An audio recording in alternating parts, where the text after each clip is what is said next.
Okay, everyone, welcome back to Lawfare's hacking course, class 6, something called the internet. We're going to be talking about today. And as always, I am joined by the wonderful, amazing Sean O'Brien. Say hi.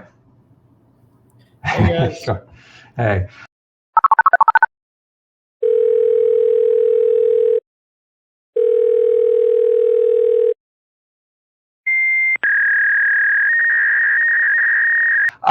So today, as I said, we are going to be talking about the internet. If you don't know about it, ask your kids. It's a big thing. And I'm going to begin by talking about the difference between packet switching and circuit switching and the TCP/IP stack. Then I'm going to turn it over to Sean, who is going to regale us with various types of command line instructions for figuring out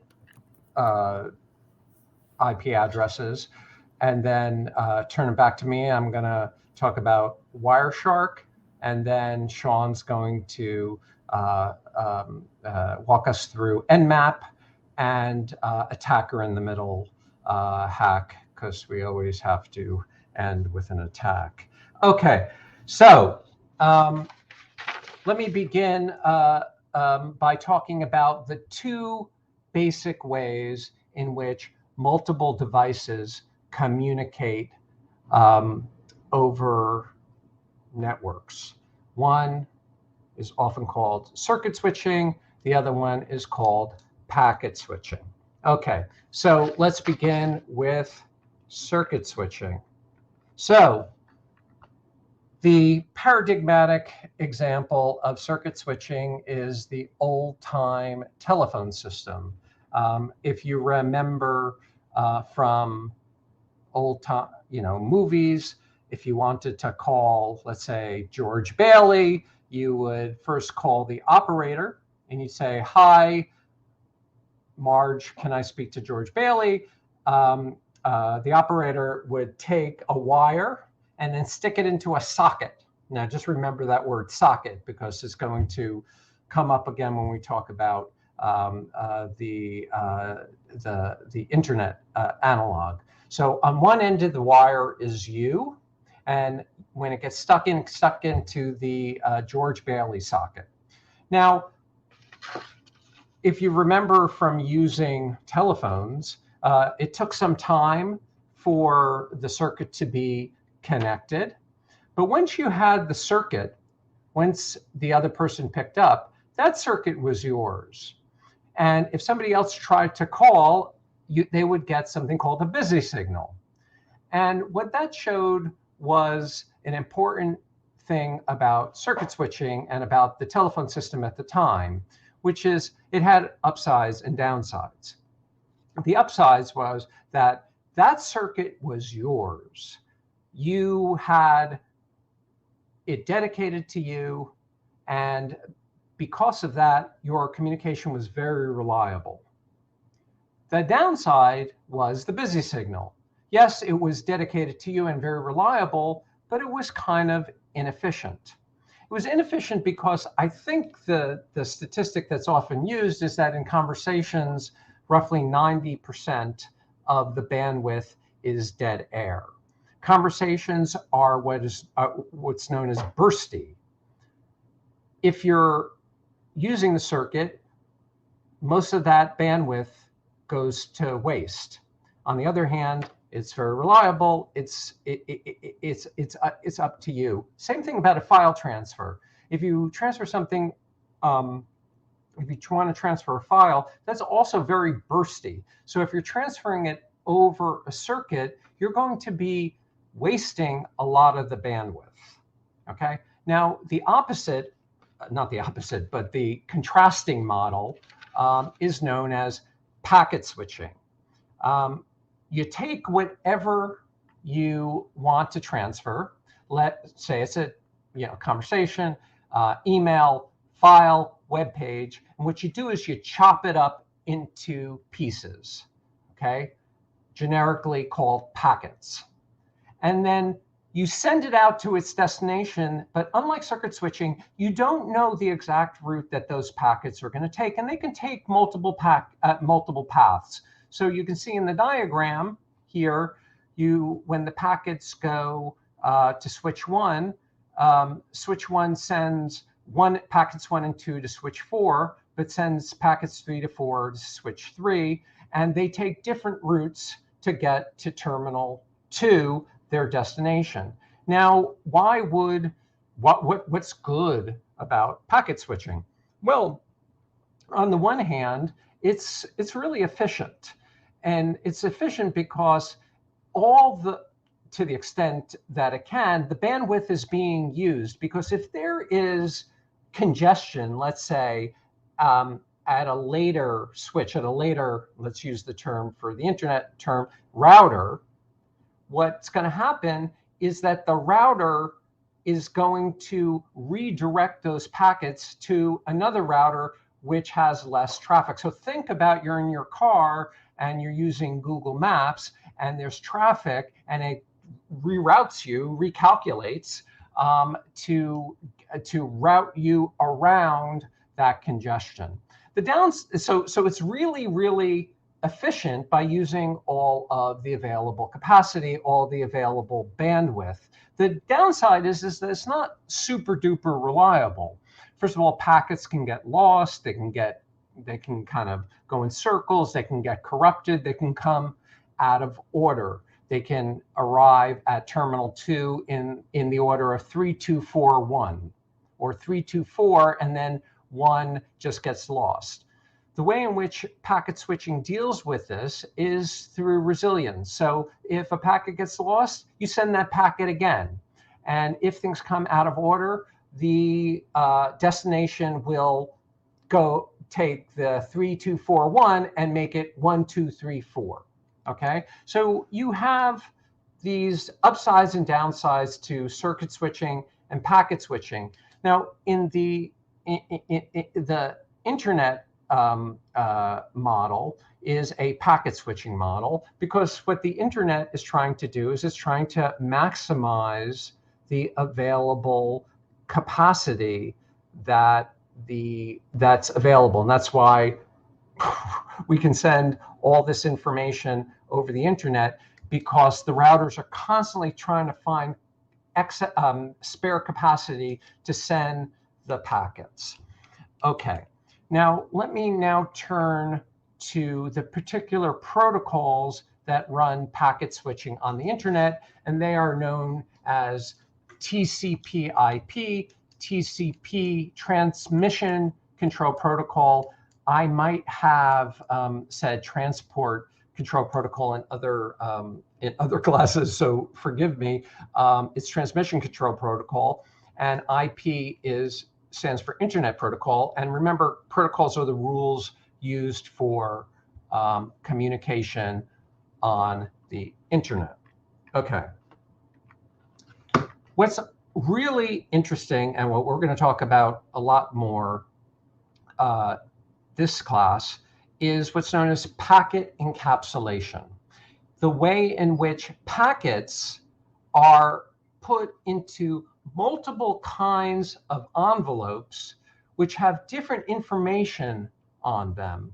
And the model that we're going to use, this is known as the TCP/IP stack, or TCP/IP model, having 4 layers: the application layer, transport, internet, network access layers. And let me just briefly go through them. So the application layer is your application. It's your email, it's your browser, it's FTP, file transfer protocol, what Sean showed us last week using the command SFTP. That's the application layer. And at the application layer, the messages are chopped up into small packets, or since Halloween just happened, into fun-sized packets. Okay, and then it gets sent down to what's called the transport layer. And the transport layer essentially identifies what kind of message is this. Is it an email? Is it crowdcast communication? Is it FTP? And it does that by identifying the port that it's that from which it came and where it's going to. More on ports in a second. The internet layer is the layer in which packets are transferred across network boundaries. It's the layer that gets the IP address, and Sean will be talking about that in a bit, though we've obviously encountered IP addresses before. And then finally, the network layer, which is like your Ethernet, like the machinery on your network that is transferring things. Obviously, Ethernet is cabled. It could be Wi-Fi. Okay. Now, the reason why it's called encapsulation is because what's happening is that the packets are put into different kinds of envelopes. It's like a kind of Russian doll model. So you take your data at your application layer, let's say it's your piece of your email, piece of your file you want to transfer, and then you put it into something called a TCP or UDP segment. Now, ignore TCP versus UDP. We'll be talking about that next week, but let me just focus on TCP right now. So you put it into a TCP segment, and then you write on it the port number. Let me,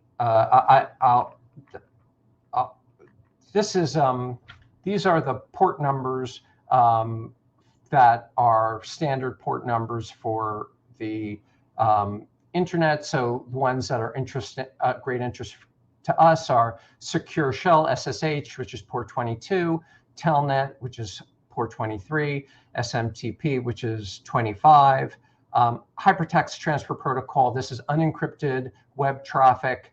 That's port 80. And then HTTPS, which is the encrypted internet web communication on port 443. Okay, so that's what's on the TCP envelope, so to speak, and put on the header, like what you would put on the envelope if you were addressing it. And then it goes down to another envelope, and this technically is what a packet is. And that the TCP segment gets put into an IP packet, which has an IP header, which has various kinds of information, the most important being the IP addresses, and I'll show you that in a second. And then the IP packet gets put into an Ethernet frame. And the most important information there will be the MAC address, which we talked about last week. Okay, so just you don't, I'm doing this for the sake of so you see it in completion. But for the TCP segments, this is the really important information in the header, the source port, but really the destination port. Where in the destination, think of a port as like the room. What room in the destination computer is it going? Is it going to the email room? Is it going to the browser room? Is it going to the FTP room? Okay, the internet layer, this is the header for the internet layer. This is the internet header for the packet. And the most important things are the addresses, the source address and the destination address. You see here why spoofing is so easy on the internet, because like you can say whatever source IP you want. What you really want to do is get the destination IP right. But the source IP doesn't actually have to be where the packet is coming from. You can lie. One of the few exceptions to the rule that anything you read on the internet is true. Okay, and then the Ethernet frame, the most important information really here is the MAC addresses, which we talked about last week. Okay, so those are the kind of fundamentals of the TCP IP. After Sean talks about the command line, I'm going to turn to Wireshark and show you how this actually works in practice. Okay. Thank you, Scott. And I can't emphasize enough the work that Scott is doing. Explaining all of that to you is 1,000 times harder than the work I have to do this week. Networking is a complicated thing, although it hasn't changed very much fundamentally in 30, 35 years. It's still something that takes a lot of care and effort to explain, and I really appreciate Scott doing that. I'm going to show you some commands which build upon commands that we had last week. Okay, what we want to do here is we want to talk about terminal commands that sort of build on what we've done, but expand it a little more, the way that an attacker would think. First off, I want to make sure that you all have the if interface config command. That's the essential command you need to not only configure network interfaces, let's say if you had to manually attach I don't know, a wireless USB card or something, but also just to know what your IP address is. So if you type ifconfig and hit enter, you'll see you get all the information you need. And a quick refresher, the iNet address is here. That's your IP address on the local network. Mine starts with 172.27 because I'm on the Yale wireless network, and that's the range for the wireless network here.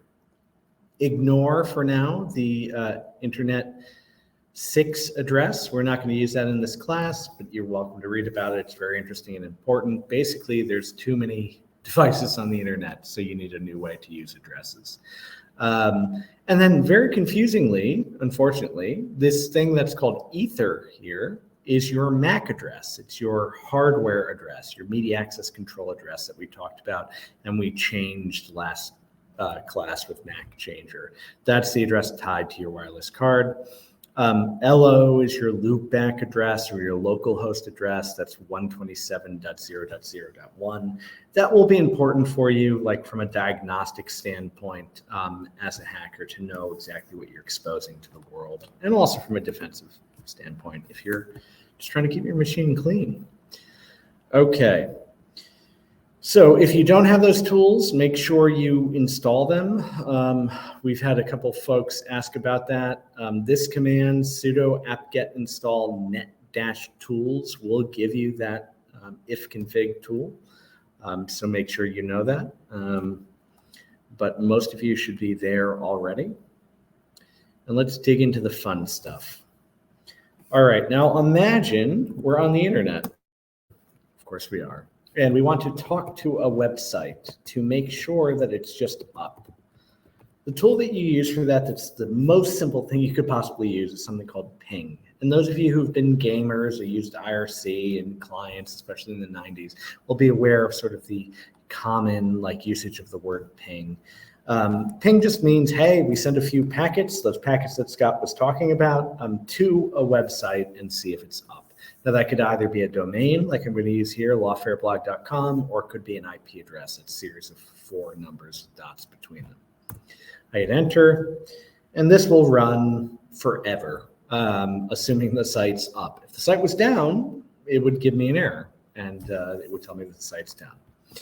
But the important thing for an attacker, of course, is to know the IP address. This tells me, hey, 172.67.81.244 is lawfareblog.com. So that's useful going forward as an attacker. It's the kind of thing we might add to our list of sites to attack. But let's not do that in the real world. Okay, now another thing you can do with ping is flood with ping requests. We're not going to do it here, but as we did a DDoS last week with TCP packets, believe it or not, in the earlier days of the internet, when machines were much more likely to fall over, you could just ping flood, spend all day with multiple machines just flooding ping requests. These days, machines on the internet servers that are running websites are really good at blocking that kind of attack. So don't expect it to actually work. But you could try it, and your mileage might vary depending on the situation, especially if you're attacking, let's say, an Internet of Things device, your grandmother's DVR or thermostat or something. You might be able to bring it down. Okay, more importantly, Let's look at the name server information for, oh, that's not working, hold on. The name server information for lawfareblog.com. Now, name servers we'll get into a little later. We're going to bring in an expert who's helped us design this class in the past for Yale, who's worked at ICANN and these amazing organizations who keep track of the domain name system. So we're not going to talk too much in depth about domain names and how they bind to addresses, but you should at least know that you can look up an address like lawfareblog.com and get some meaningful information out of it. Again, from sort of that attacker-hacker mindset. And let's look up, and then lawfareblog.com gives us all of these, what they call non-authoritative answers. What you'll see here is really interesting. As maybe Ben alluded to in previous weeks, lawfareblog.com uses some tools to make it hard to attack just one server. But it also spreads out traffic between multiple servers, right? What is really important, sort of like traffic shaping, like load shedding for a popular website. And distributing that load means that this machine at 104 dot, this machine at 172 dot, this other machine at 104 dot, and then these are the IPv6 addresses for those three machines. Those are the three primary servers that actually give you lawfareblog.com. So depending on what the rules are for that server, you might get a different IP address based upon where you are in the world, how much one of those servers is like heavily being accessed. It might not be malicious. It might be a lot of people are reading the latest article or something. And you might get a different server serving you up the content because of that. Let's use something a little simpler though, just to give you like an example of a site that sucks, although I love it. We're going to do NS lookup, and we're going to do Scott Fans with 2Z's.com. It's a site we love to hate. And much simpler answer, right? We get one address, and it tells us, hey, this is the server that we're originating from in the outside world. This is the port that we're looking through, and we're reaching scottfans.com, and this is the IP address. Okay, so that'll tell you a lot about the defenses right away. Do these folks have decent defenses, or are they something simpler? Now, let's use another tool really quickly, again, to kind of like gauge the level of defense that a server might have. Let's use something called dig. Dig will give us, again, that domain name information, which will go more into depth in our Networking 3 class. But for right now, it's really important for an attacker to have like some sort of attack information to use. So let's do dig space lawfareblog.com. We hit enter. And you'll see all of this DNS, this domain name system record here. As I said before, you'll find multiple IP addresses here associated in this case with Cloudflare, which is the way that they defend against DDoS attacks like we did last week. But you know these addresses now, so then you can look at those addresses and say, hey, how well defended are these? And you can attack them, et cetera, et cetera. And these are just publicly available on the internet. So when you publish your own website, this is the kind of information that you're making available to the world, whether you know it or not. Let's look at scottfans.com. A little simpler, but hey, you know a few things about it. We've already talked about it, but if you didn't know, it's in Iceland. You get 1984 hosting here and .is, so you get that kind of info. You know where the name servers are. If there were information about like email addresses or mail servers or that kind of thing, it would go in here. So NS lookup is a very useful tool there. All right, let's keep going and building on this concept. Now, the most important easy tool to kind of like wrap your head around as far as like how the packets move, how the information moves that Scott was talking about is this tool called traceroute or traceroute, depending on your pronunciation. So if you do traceroute space -4 for IP version 4, which is version of IP addresses we care about. And then you put in the domain name scottfans.com. This will actually tell you the real world hops that packet takes through all of those machines, which is kind of magical, right? Back in the day when they set up networks, they were on just some chain of machines, right? And we're traveling all the way through, the world here, sending a packet. We take it so much for granted. So we start, of course, here on my local machine at Yale, right, that 172.27. We go through some other, in this case, pretty direct internet ports, because most universities are connected to pretty directly to the internet. If I were doing this at home, this might be Comcast or whatever. Then we're going through somewhere in Stanford. Then we're going through New York, another New York. This looks like Newark, New Jersey. Then London, badly spelled, but it seems like that's a UK. And then another UK.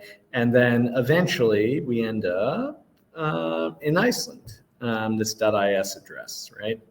So it just goes to show you the path that the packets took. And just for your info, and you may see this more or less, these asterisks are servers that decide not to communicate any information about them. If you have a host that has like an extra firewall or proxy or some other protection, they might purposefully block what are called ICMP packets. So they might just display this info. But generally speaking, you're not going to see very much of that. All righty. So now we've talked to Iceland. We know how that all works. It's very cool.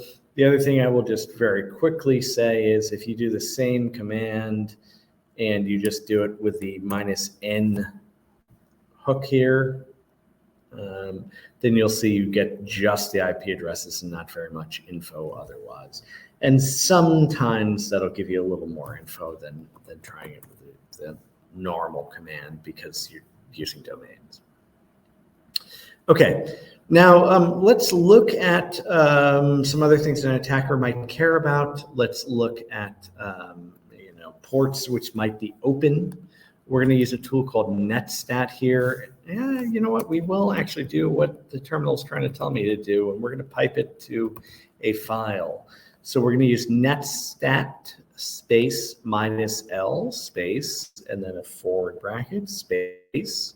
And then I called the file netstat1.txt. I'm going to hit enter. And now let's see what's in that file. So I'm going to cat netstat.txt, and I am going to actually pipe it to less. I'm going to use my terminal suggestions here to get some good output. Netstat will tell us about all the running circuits on our device, and potentially the -l hook in this case tells us what are listening, right? So if these ports, these abstract representations of like a service on the internet, if they're open on, let's say, what we call a firewall to the outside world, then these ports would be open for attack on the machine. Now, we're not seeing anything out of the ordinary here. These are all system services. I'm not going to go through all of them.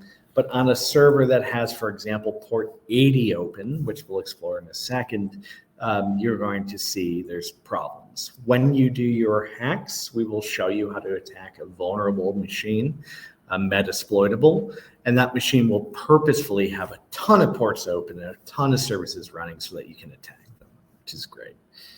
All right. Now we're going to use something called Nmap, and Nmap we're going to use to look at machines on our local network. Now here's what's interesting about Nmap. Hold on. Nmap can be used to just diagnose the machines on your network. Let's say you're on a home network and you got a bunch of computers connected, my wife's machine, some toaster, whatever you have connected to the internet, and you want to know how they're identifying yourselves, what the security level is, etc. But you want to start with their IP addresses. Generally speaking, on your home router, it would be something like 192.168.1.0 and then /24. We promised you no math, so I don't want to get into the math, but that would give you the range of addresses that fill this space, this 0. So whatever, 12999 would be included if you use this /24 because of the mathematical notation. In our case, I'm actually not going to run this because if I run this on the Yale network, it would be 172.227 dot, and it'll run for a really, really long time because the number of machines that are connected to the Yale wireless network is pretty freaking large.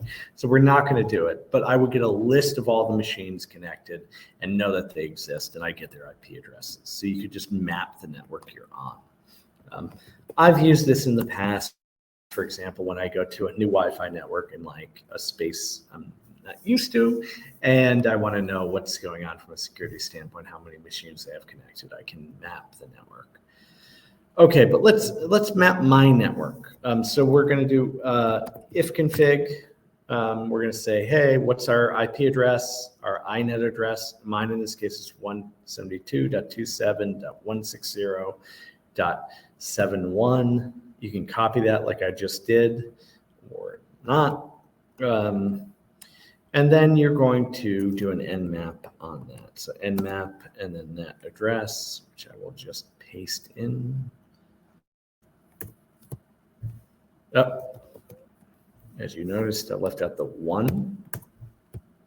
There we go. It tells me I have 1 port open on TCP. Not too bad, not too much of a problem. Now let's look at a machine we know is going to be a problem. We're going to look at the machine that runs that wonderful ScotFan site.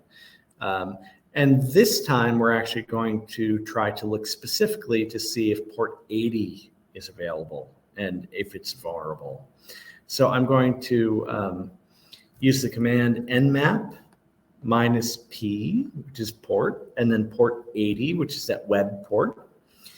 And -p/n basically means that we're going to have a nice printout view that's clean, and n means it'll show us the IP address. And we have another space, and we put in the address of that Icelandic server for scotfans.com, which is 89.147.108.156. We hit enter, and bam, we get some information about port 80 TCP being open. We know we can attack that thing. You can start seeing basically how these commands can be used by an attacker to look at a vulnerable machine. Let's say this was an FTP port, or like a telnet port, or like, all these vulnerable unencrypted things we've talked about in the past. An attacker needs to do this kind of diagnosis, but also as a defender of your network, you need to know how to use these tools.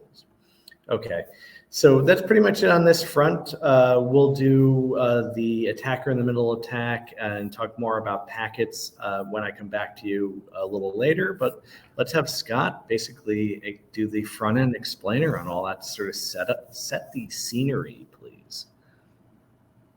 Okay, thank you so much. And we're gonna be using nmap a lot. Metasploit has a nice database feature, and it puts all the network information in a nice database.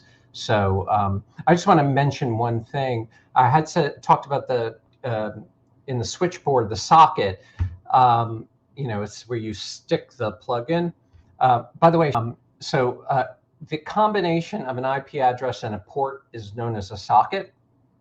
So in nmap, when you're finding all the open ports for an IP address, what you're really doing is trying to find out where the sockets are. And if there's open sockets, it's like you can maybe stick something in that.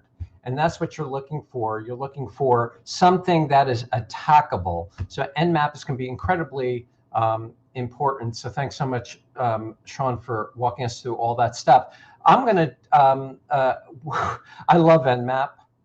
Like Sean, I always nmap things. Another thing I do is I use Wireshark. Wireshark is an open source, I hate using this term because it sounds lewd, but packet sniffer. But basically what happens is that your network interface card, it gets hit by lots and lots of packets. And if you're on a Wi-Fi network, let's say, the Wi-Fi router is a hub, and it's going to throw like tons of packets at you, and your network interface card is going to drop those packets if they're really not addressed to you. But what Wireshark asks is, what if they were? That is, what Wireshark does is it collects all the packets that are hitting your network interface card so that you can capture them and then analyze them to see the traffic on the network. And the reason why you would use it is like if there was some trying to diagnose a problem with your network. Number two, if there were security problems in your network, something's going wrong, or maybe you suspect something's going wrong, or you just want to watch. And number three, one of the reasons why it's really good is it's great to learn about how TCP/IP works and how packet encapsulation works. And so that's what I'm going to do now. So if you want to use Wireshark, it's free, open source, and safe. I will go to wireshark.org and the download page, and they have downloads for Windows, for Mac, for Linux. They have very good instructions. Sean reminds me to mention to you that when you install it, you're going to have to run as root. So if you're running Windows and they say, can we change, it's basically, can we give elevated privileges to Wireshark? If you say no, you're not going to capture anything. So say yes. And I downloaded Wireshark and installed it because I'm prepared, and also I just love it. So here we go. The thing that we care about is for here, it gives you all the interfaces. My virtual box is not showing up because Yale is throttling. Not throttling, but it's blocking my virtual box interface for some reason now. But let's click on Ethernet 2, and what we're going to see is just like all the packets that are hitting my machine, and it's just going to go and go and go and go until I stop it over here with the stop button, that red button over there.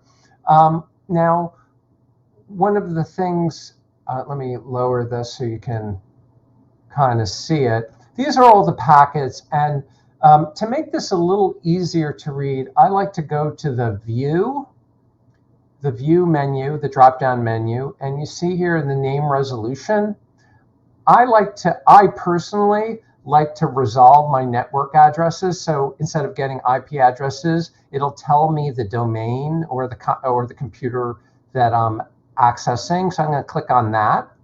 And so now you see, this is my computer, sjs77.law.yale. And I don't know who, some of the things it's not, okay, so for some reason, I'm getting School of Management traffic over here, something from JE Press, lots of stuff going on here. I also like to resolve the transport addresses. That is, I like to have it show the names of the ports, which are not showing up for some reason right now. Okay, most important things here are the source and the destination, IP addresses, the protocol, here in case is UDP, and other information which we'll get to. Okay, to make this simpler, and because I assume everything will go wrong, what I did was when Wireshark captures the packets, you can save the packets in what's called PCAP files, which is packet capture files. It just stores the packets. And so what I'm going to do is I'm going to open the packet that I captured a little while yesterday at let's see, what time? Does it say what time? No, it doesn't say what time. I did it yesterday around 3:30. And what I did was I went to everything's resolved. I went to a website, a book website that I have with Ona Hathaway called theinternationalistbook.com. And that's an HTTP, well, we can see it's an HTTP unencrypted web website using port 80. And what I want to do is I want to show you how you can click on a packet and you can see the encapsulation that I described in the first half of the class. So let me click on it. Okay, so here what we do is we first have the Ethernet frame. I'm going to click over here, the Ethernet 2. This will be my Ethernet frame, and it tells me that the MAC address of the destination, which is my Yale machine, and it tells me it's a Dell, and it gives the MAC address of the of my machine. And the source, apparently the server that holds our book site, is ProCurve, and it has a MAC address. Okay, so that's the Ethernet frame. So let me click on the packet now, and it will expand, and you will see all the information in it. And the most important thing is the source address and the destination address. And you'll see that it was resolved to sjs77.law.yale.edu, 172.28.165.55. So that is the internet packet, and below that will be the TCP segment. And you click on that, and it gives you, I'm going to drop this down. It gives you the source port, which is port 80. That is the web server source port for the web page that is sending back to me, and it sends it to destination 56704, which is probably just randomly chosen by my operating system to receive the web page. And the super cool thing, let me click all this stuff back, is the HTTP information. This is like the data that is being sent. So you see here, well, you probably can't see this, but it's request URI, www.theinternationalistbook.com, and scripts, and the particular file it's trying to reach. And here, I'm gonna, that's not the one right, okay, I'm sorry. This is the one I want. When you click on this, let me click everything else closed here, you can actually read what I sent to the web server. That is, I filled out the form. There's a web page which has a contact form. I put in Scott Shapiro, scott.shapiro@yale.edu, and some junk message. But because this is HTTP and it's unencrypted, I can read exactly what was sent over the internet. Now, that will not be true for HTTPS. We'll talk about that next week. But this just shows, like, if you're not using encrypted web traffic and encrypted protocol, anyone with Wireshark, let's say you're in a hotel or maybe in a cafe, and you're using a public Wi-Fi spot, and you are interacting with HTTP site, it's possible for somebody running Wireshark to capture the packet, open it up, and read the information that you are sending. Anyway, I hope you enjoyed this, because I love it. I would suggest you go home, or maybe you are home, and run Wireshark in your home network, and you will see what you can find. You will be shocked on how chatty your networks are. Your network is at home. You'll have various machines talking to each other. that you don't know about, and then you can look up the protocols and dig in and see what's going on. Okay, that's the Wireshark presentation. I'm going to send this back to Sean for our attack du jour. Thank you. Okay, thanks, Scott, for that. I'm just going to very quickly, because we had some issues with, I think, with viewing that. So what Scott was trying to explain very quickly was that he and Ona Hathaway have an amazing book, The Internationalists, where they have an HTTP. You can see it's just HTTP site.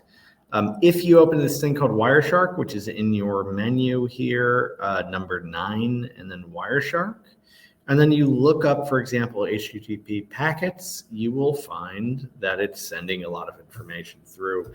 And Scott was just walking through sending a contact form. I know that it can be hard even in this view because of screen sharing, but hopefully that's a little helpful. You can do it on your own, and then you don't need to rely on us to send you virtual versions of this. You can dig yourself and figure out what you see and what you don't. But even when you're requesting an image on the internet, right? And a lot of these requests are just for like images. You'll see that you're sending a lot of information in the plane, and the server is replying with a lot of information in the plane. And that's the way we used to do things, folks. That's the way people used to buy Domino's pizza not that long ago, 20 years, but still. Okay. So I'm going to go over something called attacker in the middle. A lot of people call this man in the middle still, MITM. There's obvious reasons to not call it that anymore. And it's just more accurate to say, hey, this is an attacker who's in the middle of the wire. In fact, if you look at like government documentation and security documentation, they call this an on-wire attack, especially in the early literature. It just means somebody's in between you and the information you're requesting, and therefore they can pretend that everything's great, right? I'm going out to google.com. I'm still getting search results from google.com, but someone is watching all of that, and why the heck would I know? The two pieces of software I want you to know that are important in this aspect are, first off, PyRogue, which is what we've been using in class since the beginning of this Yale class. The PyRogue tool suite relies upon setting up sort of like a mini router, usually using a Raspberry Pi. That's why it's PyRogue. But it gives you now, like, it's gotten so much better over the years, and I want to make sure I give them a shout out. There is a video on YouTube, which I will paste into the chat, of me using a PyRogue, running through an attack that's very similar to the one I'm about to show you, but just a few years ago and just a little different using those tools. But the more things change, the more they stay the same, right? What we're using today is a suite called HTTP Toolkit, which is not included by default in Kali Linux. There are a number of other tools you can use. One is called MITM Proxy, which is on Kali itself. Hacks. But I've been finding that this one is the easiest to use. So please, know that it exists. And I'm also going to paste that into the chat here, and I'll make sure that's in the Git repo. All right, now, how does one of these attacks work? Well, you got to fool people into trusting you. And maybe I go out to Scott Superfans and I don't trust it, okay? Maybe I wouldn't click a link here and install a bunch of stuff on my cell phone, right? But what if I went out to a site that looked like this? What if it looks like the Yale VPN? What if it's originating from a Yale.edu address, right?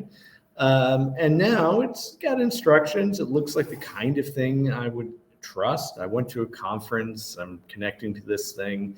And what if I use my cell phone to scan this QR code? Now, we've all been, of course, just like sort of trained into scanning these QR codes. These QR codes are a visual representation of a cryptographic signature, right? And that is basically a hash. And that hash goes out to, in this case, a URL. Could be a word, could be something else, but in this case, it's a URL. So I generated these hashes as an attacker. I set up this fake website. I'm tricking someone into going out to it. Maybe they're at a conference and they connected to like some malicious Wi-Fi access point. Maybe I sent them an email at their Yale WDU address. I said, hey, go out to this thing. And why would they ever think it's a problem, right? So now they use their cell phone and they use their barcode scanner app. Now, my app actually complains a little bit about this. Your mileage may vary. It depends on your cell phone. They've gotten a little better about that. But as we all know, we can easily just tap through that and say, hey, yeah, we don't care very much about that complaint. So now I've downloaded the Yale VPN app, or what I think is the Yale VPN app from this site. Now, the second step here is the same. Install the Yale certificate. So I scan that. Right? And I download it, and I'll show you what it looks like on my end here. So I've got the Yale certificate here next to the Yale app. My great picture of Christopher in my downloads folder. When you install these, again, operating systems have gotten a little better in complaining to you. Like when I tap this Yale certificate, it'll be like, hey, you have to open it with a specific installer, and it might like bark at me. But again, this is social engineering, right? They're treating you like you should trust this thing. And the average person, especially if they're in a rush or they're at a conference, et cetera, they're gonna accept these things. Now, here's where things get interesting. Let's assume that I accepted all of this, as I just did.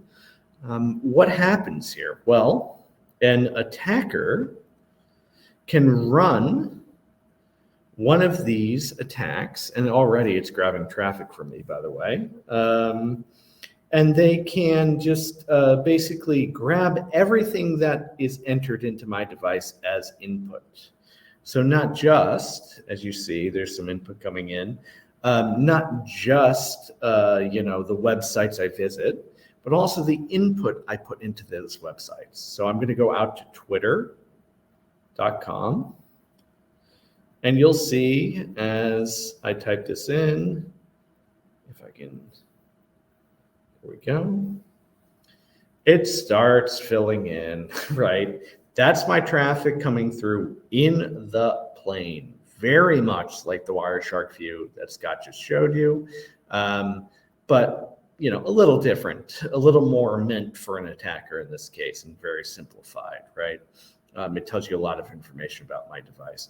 Now, what happens if I log into an account, which I'm going to do, and you'll keep seeing this move. I'm going to log into my Lawfare hacking account, which I just happened to create for some troll a little earlier today. Because trolls got to do what trolls got to do. And now I'm going to enter the password for that hacking account. And you'll see it keeps filling in. Now here I am. I'm logged into Twitter. I've gone through these steps. You've watched this attack just pull in all the traffic, everything I'm doing on the machine at the moment. And let's look back through the traffic and try to find the username and password, which I believe I can do. I believe it's right here. Yep, there we go. So where the login field said login, enter password, my password was root. And it's right there. So just so you know, what's going on here is the attacker is telling my machine, my cell phone in this case, to trust the encrypted certificate, the TLS SSL certificate.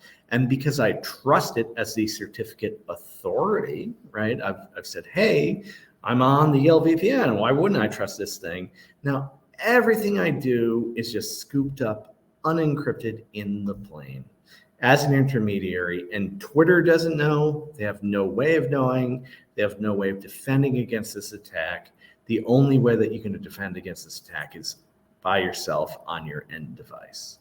And that's basically the way it works. So this is what they call an attacker in the middle attack, you're sitting there on the wire and you just scoop up everything that's there.